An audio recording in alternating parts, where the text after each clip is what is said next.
Good morning बच्चों। आज हम कक्षा 9th गद्यखंड पाठ 5 नाना साहब की पुत्री देवी मैना को भस्म कर दिया गया, इस पाठ को पढ़ेंगे।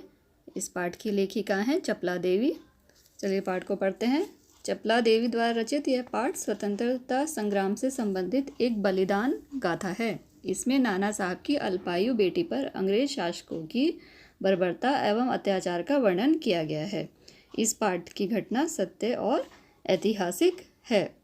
सन 1857 ईस्वी के स्वतंत्रता संग्राम के समय धुंधु पंथ नाना साहब जब कानपुर में अंग्रेजी सेना का सामना करने में असफल होकर भागने लगे तो वे अपनी बेटी मैना को साथ नहीं ले जा सके। मैना बिठूर में स्थित उनके महल में ही रहती थी।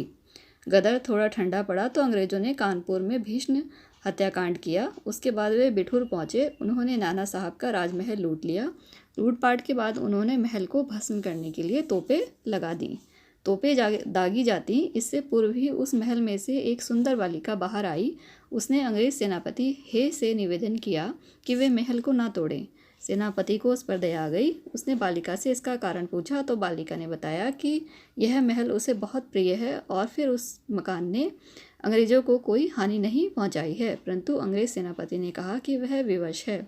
अब उस लड़की मैना ने सेनापति को अपना पूरा परिचय दिया। उसने यह भी बताया कि वह सेनापति की कन्या मेरी की सहेली है। दोनों एक दूसरे से बहुत प्यार करती थी। मैना ने यह भी बताया कि बचपन में वे उसे पुत्री की तरह प्यार करते थे और वह मेरी की मृत्यु पर बहुत दुखी हुई थी। मैना की बातें सुनकर सेनापति हे को पिछली सब बातें याद आ गईं। उसके हृदय में दया उमड़ आई। उसने कहा वह सरकार की आज्ञा तो नहीं टाल सकता, परंतु उसकी रक्षा का प्रयत्न अवश्य करेगा। तभी वहाँ जनरल आउट्रम वहाँ पहुँच गए।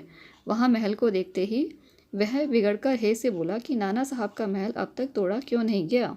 सेनापति हे ने उससे निवेदन किया कि उस महल को बचा लिया जाए, पर आउट्रम ने कहा कि यह असंभव है क्योंकि नाना साहब पर बहुत क्रुद्ध हैं, अतः इसके लिए गवर्नर जनरल की आज्ञा लेनी पड़ेगी। हे ने सुझाव दिया कि गवर्नर जनरल कैनिन को इस संबंध में तार भेज देना चाहिए। आउट्रम ने हे से कहा कि उसे महल तोड़ने और मैना को गिरफ्तार करने का कदम उठाना ही पड़ेगा।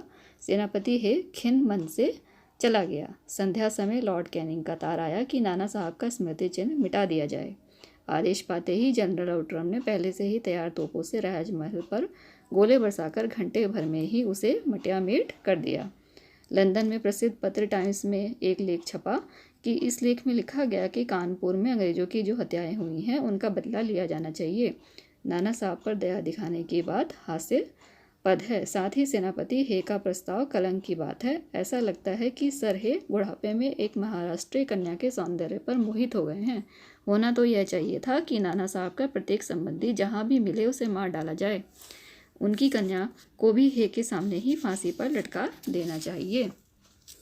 सितंबर मास की आधी रात के समय नाना साहब के ध्वस्त राजमहल के मलबे के ढेर पर बैठी मैना रो रही थी। आउट्रम की सेना पास ही ठहरी थी। उसे उसकी भनक लग गई।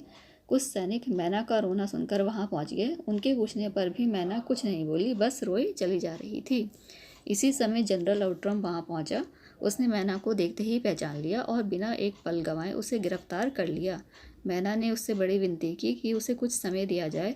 वह उसी स्थान पर जी भरकर रो लेना चाहती थी, परंतु पत्थर दिल जनरल आउट्रम ने उसे इसकी स्वीकृति नहीं दी। अब मैना को हथकड़ी पहनाकर कानपुर के किले में लाकर कैद कर दिया गया।